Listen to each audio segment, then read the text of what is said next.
Hey everybody, my name is Daniel Hilty and I am one of the pastors here at Campbell United Methodist Church in Springfield, Missouri.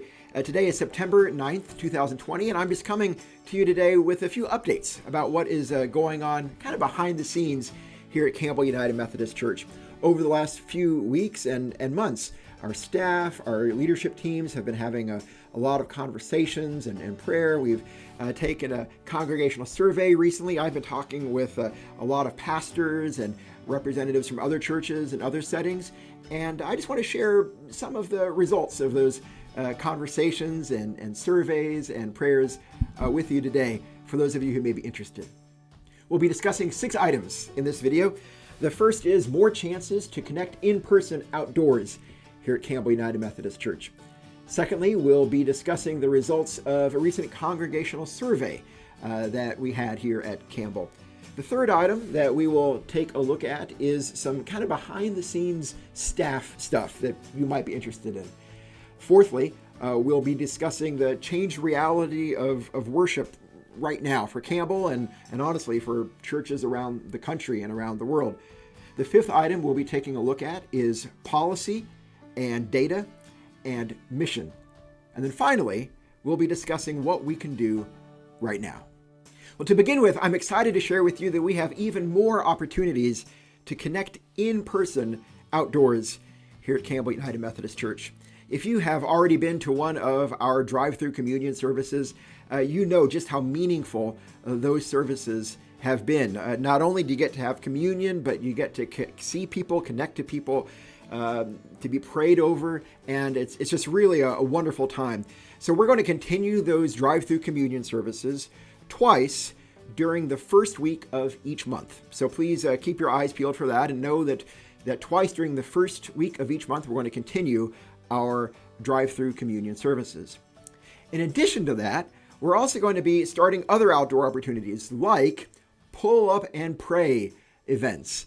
These are going to be moments when you can come to the church during a specified time, and one of the pastors will be available at the front of the Loop Drive just to pray with you. Whatever you would like prayer for, the pastors will be there to pray for you. And we ask you just please come in your mask, and we'll be wearing our masks as well. The first Pull Up and Pray event is going to be Friday, September 18th from noon till 12:30 p.m. The second one is going to be Thursday, September 24th from 6:30 to 7 in the evening. Next, I want to let you know that we are going to be starting some backyard worship services and special events. About once a month, we're going to be holding these, and I'm really excited about them. The first one is going to be Sunday, September 27th at 4 p.m. We're going to have some music playing. That's going to be great. There's going to be some live music, I should say. We're going to be having prayers, other worshipful parts of the service, and we're going to be consecrating and saying a special prayer for Laura Ross, who is our Director of Next Generation Ministries. She's just taking that position. So I hope that you can be there for our first backyard special event worship service on September 27th at 4 p.m. Now, there are a few rules that we ask, please. We ask that you please wear your mask during the whole event. We ask that you please bring your own lawn chairs.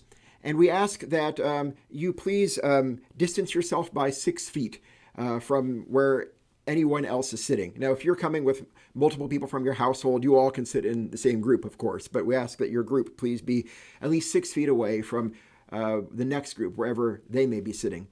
We want you to know that the building will not be open, so bathrooms won't be available, though we don't think the service is going to be too long. And otherwise, we just want you to come and have a great time. So again, that's September 27th at 4 p.m. We're hoping to have some backyard events once a month until we open again for in-person worship indoors. I also want to let you know that if you have a small group here at Campbell and you would like to get them together outdoors at the church, you're welcome to do that as well. In order to reserve a spot, we ask that you please contact the church, either by calling or by voicemail, so that we can get you on the calendar. And then when you do come, we ask that, again, you please wear masks, that everyone social distance, and that you please bring your own lawn chairs if you want lawn chairs. The building will not be open for bathrooms, just to make you aware of that. And we ask, if it's possible, that you please limit your group to 15 people or less.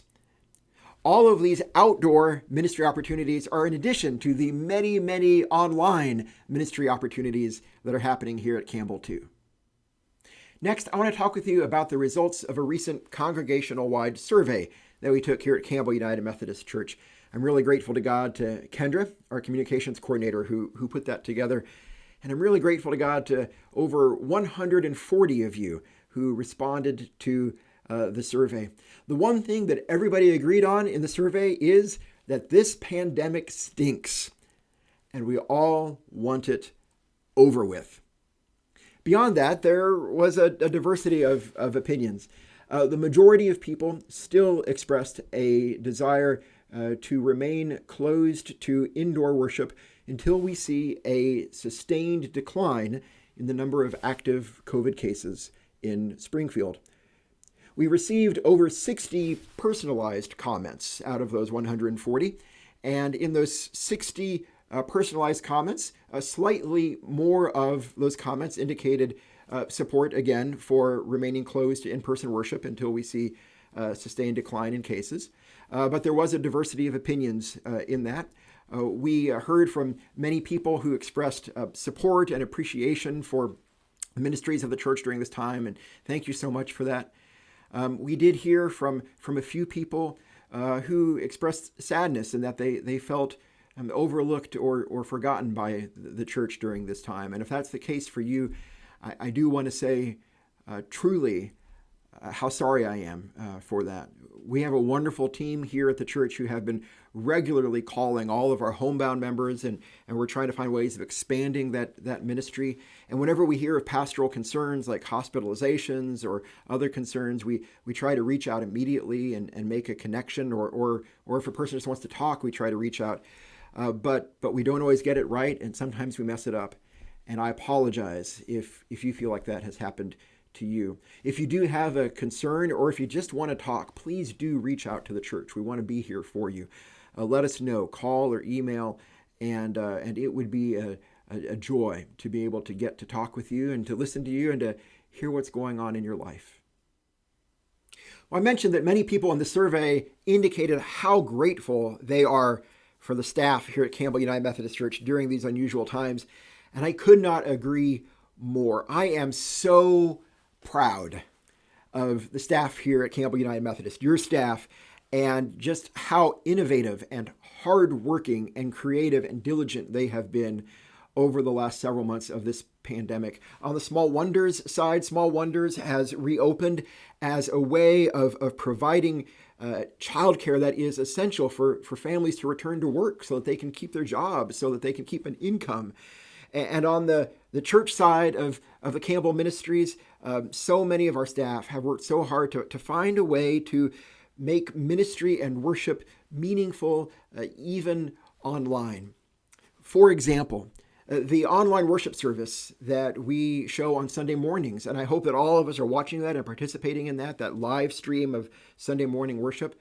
That worship service, even though it takes 1 hour live, it takes hours and hours and hours of hard work from many, many people, a whole team of people, the week prior, leading up to that 1 hour that is live streamed. Something that you see on the screen for just a minute might have taken an hour or more to prepare. Our staff is working so hard, probably the hardest they've ever worked, and I am so grateful for their faithfulness and their diligence and their love throughout this time, trying to provide ministry, trying to provide care, trying to provide a meaningful online worship service. Which brings us to the next item, and that is the changed reality of worship right now. Online worship is certainly different than what we're used to, isn't it? But the truth is, right now, even if we return to in-person worship, it would not be the same. I've spoken to so many pastors and congregations and leaders who have told me that even when they do return to in-person worship services, it's just not the same. People hope that they'll go back and it'll be like normal again, but it's not.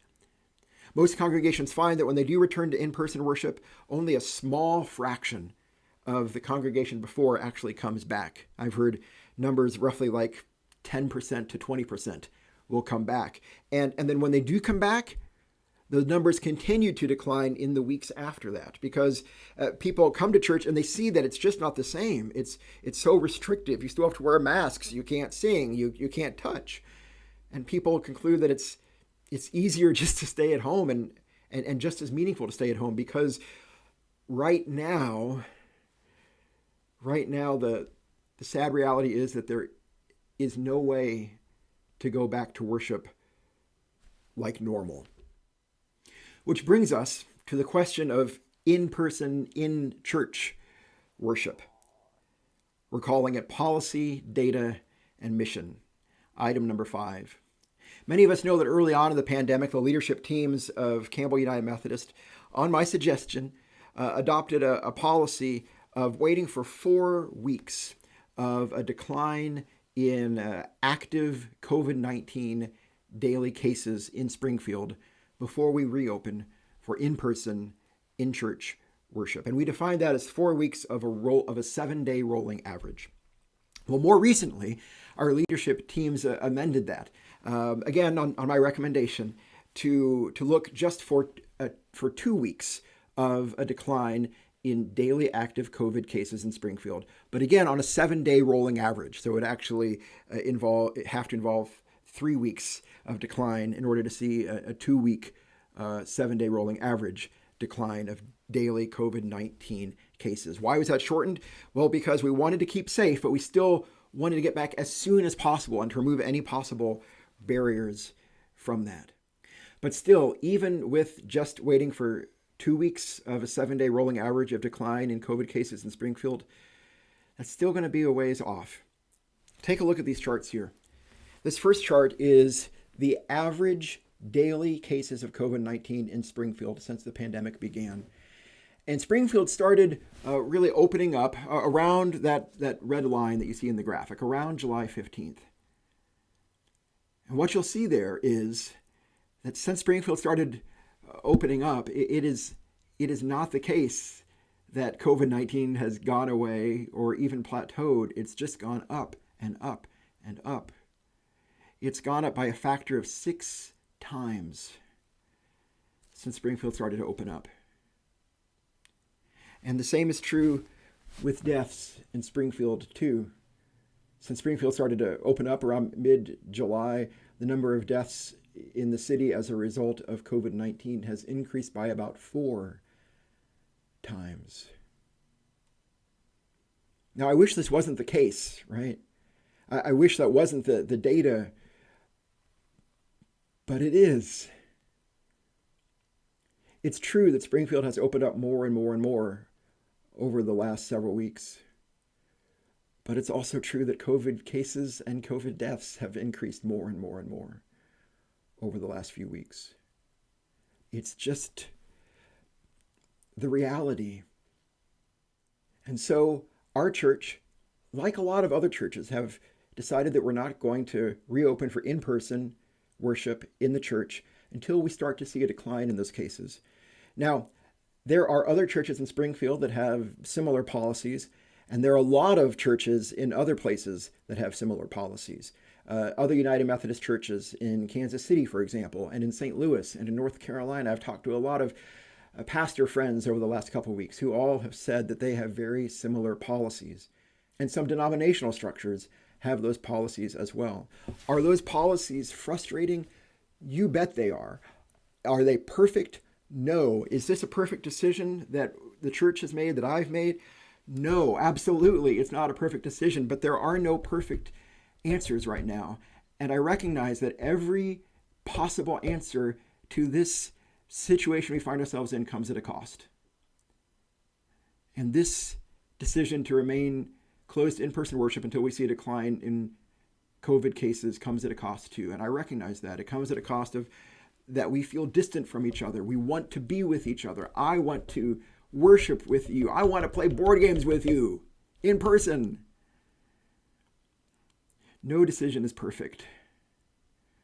But I can tell you that this decision has been bathed in prayer, has been wrestled over, that I have lost many an hour of sleep over it. And I've talked to many people about it. And after all of that, I feel like it's the most right decision we can make for ourselves.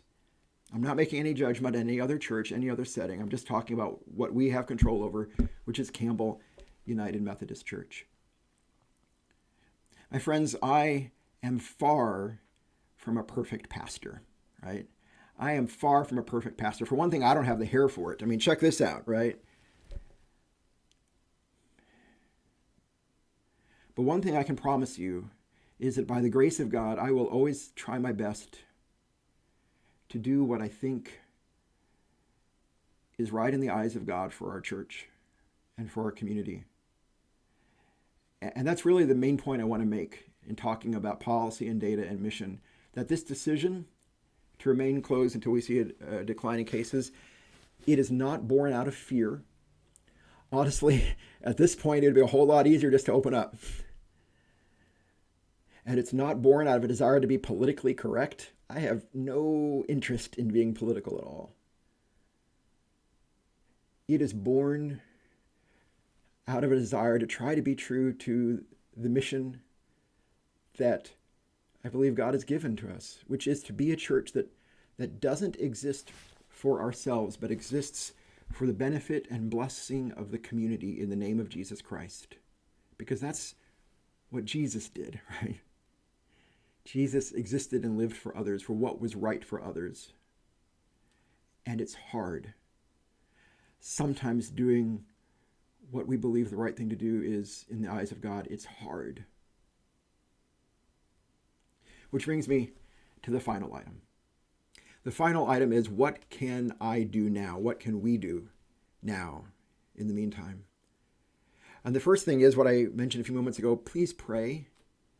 Please pray for wisdom and discernment and God's guidance for this church, for all of its members, for its leaders. If I could be so selfish as to ask prayers for me too, please.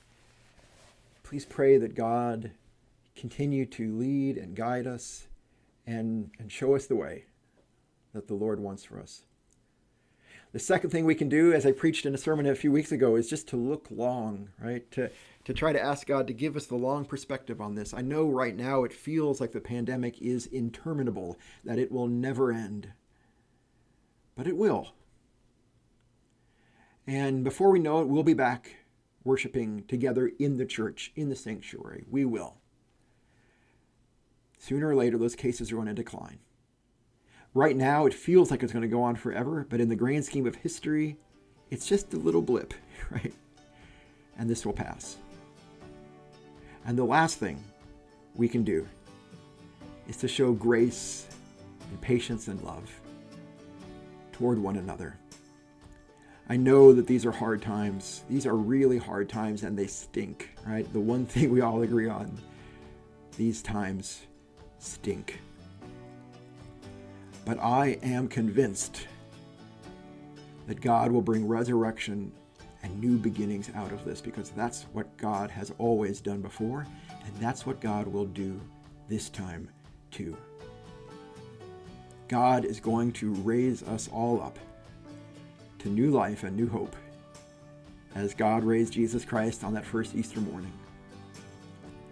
But in the meantime, we just have to spend some days in this tomb that we call the pandemic. But we'll make it through together, as long as we show grace and patience and love, one to another and to God. I am so grateful to God for each of you. Thank you for your continued love and support and prayers. Thank you for the ways that you continue to be the church that is not bound by a building, but that is connected to the love of Jesus Christ around Springfield and the world. Thank you so much for watching Campbell TV. Please check the rest of our channel for other videos on how to connect with God, love others, and grow in faith. Plus, if you like this video, please consider supporting Campbell by setting up a recurring gift on our website or by clicking on the link below. Until next time, remember that God loves you, Christ loves you, and Campbell does too.